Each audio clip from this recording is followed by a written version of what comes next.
Assalamualaikum dan salam sejahtera tuan-puan. Okey, so untuk video ni kita nak tengok macam mana kita sebagai penghuni untuk menghantar aduan kerosakan rumah kepada pegawai perumahan. Okey, so saya log in. Okey, certain pengguna yang mungkin dia adalah penghuni tapi dia paparan apabila log in dipaparkan seperti ini, iaitu dia cuma ada pautan pemohon. Okey. So sebenarnya paparan ini hanya untuk pengguna yang belum diassignkan rumah kepada dia. Okey, jadi sekiranya tuan-puan adalah penghuni tapi paparannya seperti ini, menu yang ada cuma ini, maksudnya tuan-puan kena merujuk kepada pegawai perumahan di negeri ataupun PTJ tuan-puan duduk tu untuk maklumkan kepada dia saya punya akaun tidak diassignkan kepada unit rumah saya sekarang. Sebab sekiranya tuan-puan adalah penghuni, sepatutnya apabila tuan-puan login, tuan-puan akan nampak pilihan sebagai penghuni, bukannya pautan pemohon. Okay, kenapa? Sebab sebelum ni kita memang ada terima juga di mana penghuni dia menghantar dia hantar aduan kerosakan melalui pautan dekat sini, pertanyaan berkenaan dengan pengurusan. Okay, so ini sebenarnya adalah ruang untuk tuan-puan bertanya sekiranya ada masalah berkenaan dengan dasar ke ataupun nak tanya berkenaan dengan technical system. Yang tu tuan-puan boleh tanya dekat sini. So apabila hantar, dia akan email kepada pegawai perumahan dan juga pegawai teknikal lah.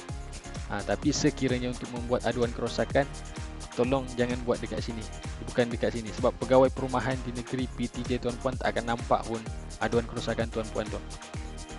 So sekiranya tuan-puan tak nampak pautan untuk membuat aduan kerosakan di sebelah kiri ni, maksudnya akaun tuan-puan belum lagi diassignkan dengan unit rumah tuan-puan. Sepatutnya apabila saya login, okey, so saya akan tunjukkan akaun yang telah diassign sebagai penghuni.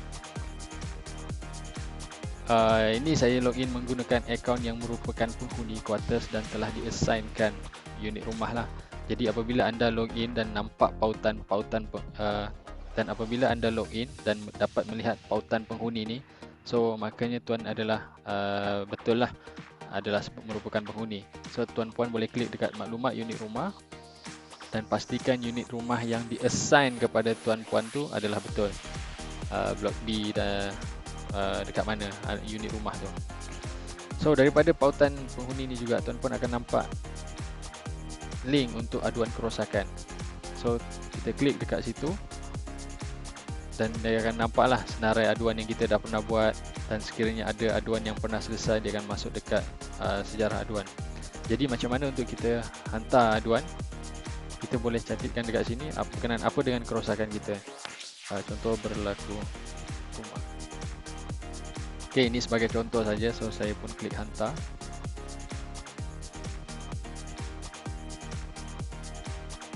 So dia telah pun hantar. So sekiranya perlu untuk kita upload gambar, kita boleh muat naik gambar dan kita pilihlah apa file gambar yang kita nak masukkan tu. Dan kita digalakkan guna memuat naik melalui telefon lah, kerana kalau melalui telefon tu kita boleh terus snap gambar dan upload automatically. So kita tak perlu nak cari file macam dalam sekiranya kita menggunakan PC. Okey, so sekiranya dia tunjukkan macam ni, maksudnya aduan kita telah pun dihantar dan pegawai perumahan di negeri ataupun PTJ tuan-puan tu akan terimalah dan untuk ambil tindakan. So itu saja untuk video ni. Sekiranya tuan-puan masih ada masalah, boleh nyatakan di ruang komen, dan sekiranya ada cadangan dan juga pandangan juga, macam biasa tuan-puan boleh sampaikan juga untuk kita tengok dan kita cuba pertimbangkan. Itu saja, terima kasih.